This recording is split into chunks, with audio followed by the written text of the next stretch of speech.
Hey, what's up, guys? It's Nick too. Merry Christmas, Happy Holidays, all of that stuff. The reason that I am making a video on Christmas is one, I don't have anything going on, to be honest, but two, this is the most insane thing ever, and I have to make a video on it. I mean, look at this. This is the most broken thing ever. You one-shot anything you want, does do infinitely scaling damage. Like, I can't even put a number on this because the damage is literally infinite at a certain point. And you're flying around the map faster than every other build, literally doing things like 10, 20 times faster. I can do a map, I've done a map in 30 seconds. Most maps are probably like 45 seconds to a minute on the highest difficulty, just one-shotting everything.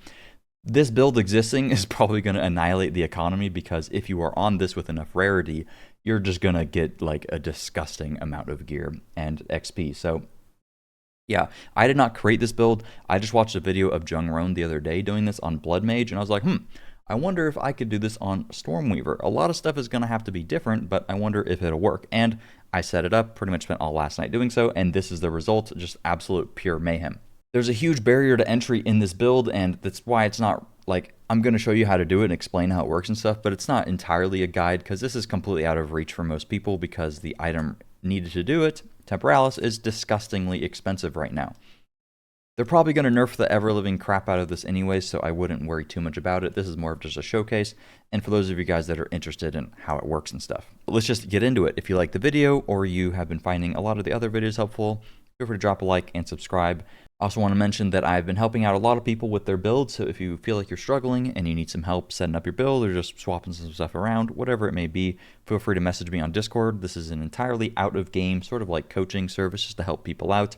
Keep in mind it is a little bit expensive because otherwise I would just be spending my time doing that 24/7, and honestly, I like playing the game more than I like money, so that's kind of just an option for those of you that really need it. But let's get into it. How does this build actually work? So the basis of this build is the Temporalis robe. We use Temporalis because it reduces our cooldowns by 3 point whatever seconds. You want it to be at least a 3.6 roll, I believe, because we pair this with Blink. Blink by default has a cooldown. We reduce that cooldown. As you can see, it is a 3.6 second cooldown with Ingenuity, so we want at least a 3.6 second roll, I'm pretty sure, on our Temporalis. And then this makes it to where we can spam Blink like crazy. Okay, that's the movement. Where's the damage? The damage comes from using Cast on Dodge, which works with Blink, and then you spam out a bunch of skills. Currently I'm using Eye of Winter and Spark. You could use Double Spark. There's probably other skills that you can use. The basis of this is to use something that has a lot of projectiles and a lot of hits, and we can use two. So every time that I actually do my dodge, I do an Eye of Winter and I do a Spark.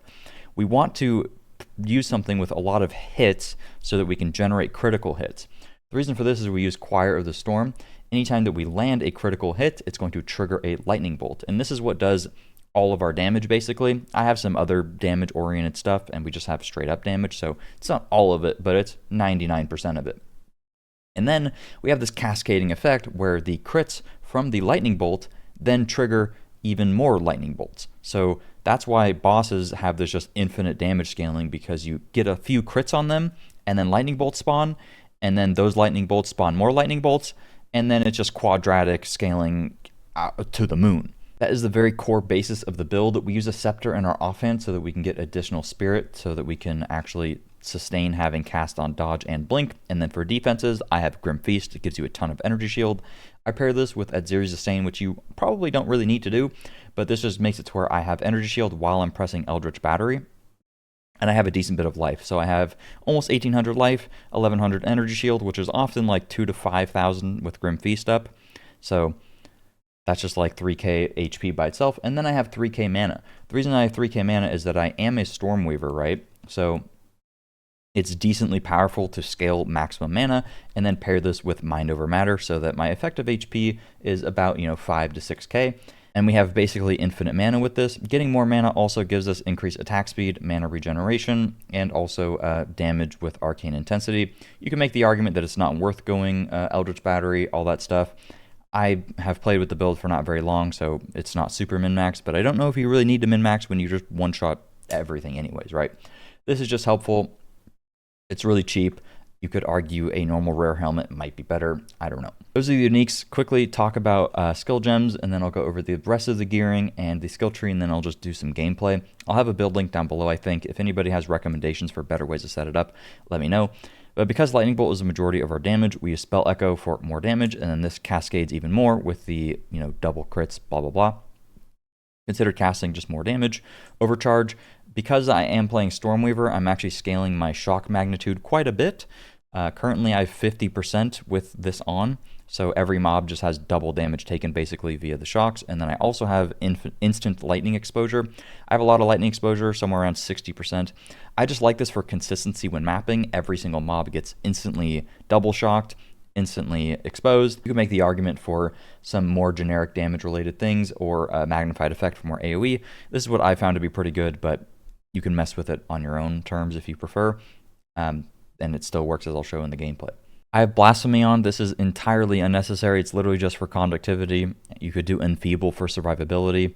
I just have extra spirit to play with.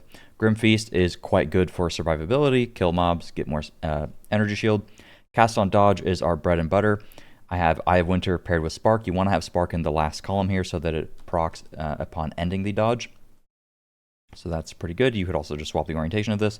I have Eye of Winter because it applies crit weakness on mobs, which can be a little bit helpful, and it does have a lot of projectiles. You could make the argument, I need a quality mine still, more prod speed, but you can make the argument that double shock would be better. I don't really know. I've been playing with this and it feels pretty good. I have Chain, no idea if that works with Eye of Winter to be honest. Acceleration and Persistence. You could swap out these to pretty much anything you want and it'll be fine. I think Chain and Acceleration are quite nice though. I would probably rather have Pierce than Persistence. Persistences may be helpful to get more crits. We basically just want these to get as many hits and therefore as many crits as humanly possible so that we can get more lightning bolts. Then I have Blink with Ingenuity and Arcane Tempo, so we can just spam it a little bit more. I might not need Arcane Tempo, but there's nothing else really good to put here. And then I have Cast on Crit. This is a little unorthodox. I figured, hey, Cast on Shock Lightning Conduit is turbo broken, right? What if I just conjoin the two builds? Lightning Conduit is really good. It can just straight up one-shot stuff if there's double shock on them, and that's one reason to scale shock magnitude. But all our damage is Lightning Rod, or Lightning Bolt rather, so we don't really need to use this. You could just put a Spark here and just get way more stuff, or you could just ditch Cast on Crit entirely, and maybe even ditch using a Scepter. Actually, I don't know if you could do that. I haven't done the math. You probably need a Scepter because it's 200 spirit, right? But I found that with Lightning Conduit, sometimes I'll find a rare that maybe wouldn't get one-shotted otherwise, and then the Lightning Conduit does just one-shot them. Or you could just do Spark so that you could get more Lightning Rods out. I don't think it matters that much. I have Elemental Focus, Energy Retention, Inspiration, because I don't have anything else to put here really, in Impetus. So usually I have, here it is. As you can tell, I've been messing around with gems. Usually you can have a concentrated effect here for just straight up more damage. And this just does help for making sure that you one-shot rares. When it comes to your gear, it's kind of weird because this build is like super expensive in one item and then everything else is like dirt cheap. This is literally 1 Exalt. This is 5 Exalt or something. With Spirit, maybe a little bit more. This is 240 Divine. And then, I don't know, I have Ingenuity Belt. You don't really need it. I mainly have it just to help with resistances, just because I already was using this. So, helps with mana, cast speed, resistances, and then I should get life on this, but I just didn't. But it's hard to replace this because it's helping with resist so much. But if I get life, max HP, and resist, then it helps quite a lot with survivability, but you don't really need it. Boots. These are literally 1 Exalt. You just want life, mana, int, and then resistances. Gloves, life, mana, int, resistance, crit damage bonus. Weapon, you could make the argument somewhat important. You could get a +3 level for really cheap. Even this one is not too expensive, maybe 5 Divine or something like that. You just want high crit chance, high mana, some spell damage, ranks of lightning skills. Your Scepter, I just grabbed one with strength and int so that I could reach stat breakpoints, because you need at least 106 dex and some strength to actually equip this. The dex is for cast on dodge. And then I just have flat mana on here and a high spirit roll. And then at Zeri's Asane, I think I already talked about that. For my charm, I'm using Thawing because my cold res is not capped. Otherwise, I would just use a stun charm. When it comes to the skill tree, I have not mathed this out. I pretty much just used what I was already using. I didn't want to redo it. I will say that Jungroan has it set up a bit differently than I do, but that's also because he is not using Eldritch Battery, and he does not have a lot of the Arcane Surge stuff that I'm using because I am Stormweaver, and I have Arcane Intensity here. For Ascendancy, I grabbed Scouring Winds for the additional exposure and the double shock, of course, and then this is cast speed and effective Arcane Surge per mana is just cast speed and more mana regeneration rate. If you want to know, Jungroan went this side, grabbed this crit stuff, grabbed some of these like attack speed and increased damage nodes, went up this way. He has this, which I do not have, and then he grabbed like these nodes and some of these nodes. I have it fairly similar. I just tried to get a little bit more crit chance because I don't have the base crit that Blood Mage does. So I just supplemented with a few more crit nodes, made sure to get the trigger spell nodes for damage, some mana regeneration stuff, which you don't really need, but I needed it for pathing purposes. And then I grabbed, more crit up here, blah, blah, blah. And I like to have the increased exposure effect and penetrate lightning res. The penetration actually does pretty much nothing now that I'm thinking about it because this literally makes it to where you go through all lightning res. So I just realized that as I'm talking. As you can tell, I've played this build for one day.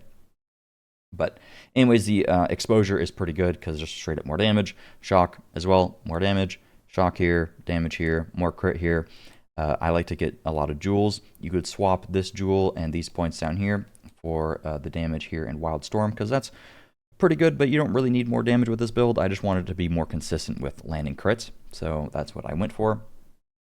You could also spec a little bit more energy shield if you wanted to be tankier. I have this ES here, but you could, fill out this more or even go towards these if you were so inclined, and you had more HP so that you scaled your Adzeres a little bit more, and also, that could be helpful for you. There's also these nodes here for ES and max mana. For my jewels, I would recommend having at least 1 or 2 recover % mana on kill jewels. The rest of them are straight up just having crit chance, crit damage, and shock magnitude. Which one is better mathematically? I don't know. I'm not going to sit here and calc it. Magnitude of shock and ailment magnitude is just good. My shock is at 50% or so right now. So I'm pretty happy with that. That is the skill tree. I'll have a build link down below. But there's a lot of different ways you can set it up. For the Anoint on the amulet, I don't know. This just came with Piercing Shot. I just bought it, just had Pierce on it. So, okay, cool. And that probably does something. You'd probably, if I kept this skill tree, you'd probably Anoint Wildstorm. Otherwise, maybe there's some survivability-oriented thing. Leave your recommendations down in the comments. I have no idea. Build is most fun to play in an open, wide area, and this is the only one I could find that is like the beach area. I quite like this one, so I figure I'd just slam a 16 in here. It doesn't have breach or anything, but I'll go run a breach and get gameplay, and it's probably at the beginning of the video or something. I don't know. Breach is quite good. Oh, my camera's wigging out. That's pretty cool. Let's turn that off. Usually in this portion of the video, I explain, how to play with the build better and what you want to do. But this build, you literally just press spacebar. The only thing that could ever really happen is you get stunned and maybe die or something. That'd be pretty impressive, honestly. You could, I don't really have much to say. Let's just do the map, dude. Just pressing spacebar and blasting. I'll show a boss kill at the end of this and kind of talk about that. Every single boss I've done just instantly dies. You can lag out with this build. That's the pretty much only downside. Out of like 50 maps, I've lost maybe 2 maps from just like lagging into a corner, or getting stuck on a corner or something and dying. Or not dying, but like my game literally kicking me out. That's happened, like I said, like twice or something. Otherwise, you can lag out on bosses because if they have like an immunity phase like the Arbiter does, your damage just keeps scaling before you can actually kill him, and then it can lag out. But there's a solution for that, so I'll show you guys how you want to deal with that. But otherwise, like every mob that I go by pretty much just instantly dies. And that is pretty much it. Let's see. Usually the it's kind of nice because with this game there's so much backtracking, right? But with this build it doesn't matter. You just you just fly through the screen and you're done backtracking. So that was a tier 16 map in, I don't know, like 45 seconds a minute or something like that. Now I want to show some boss gameplay. Bro, I might as well just level up to 95 with this. This is insane. I want to show how to deal with the Arbiter glitching out. All right, when it comes to dealing with the boss, this is a good example. So I'm just pre-placing damage. By the way, I don't change anything when I go to fight bosses, but I pretty much just press spacebar a little bit. And I try to not hit the boss too much, because if I hit him too much, the damage will scale up like crazy. I try to do my damage slowly here. So I'm just like, running around dodging stuff. Because if the damage scales up too much, he'll go into his immunity phase. And as you can see, it's even lagging out here. It's happened multiple times where it just full lagged me out. And what I had to do is exit to character selection and then come back. and one of two things happens. I'll retain my map, and I'll just go in, and then he'll just be like this, and then I have to just finish him off. Or it'll just give me my crisis fragments back, and then I just have to go run it again. This time I got lucky, I didn't lag out. This is like maybe 50% of the time I don't lag out, and then you just dance around, he's in his immunity phase, and then he just dies. Every other boss instantly dies, doesn't have this immunity phase, so it doesn't happen. King of the Mist, he goes like full immune, so he doesn't even get hit by stuff, so it isn't an issue. That's pretty much it. Hopefully you guys found the video cool or helpful or something. Thanks for watching, and I'll see you guys later. Peace.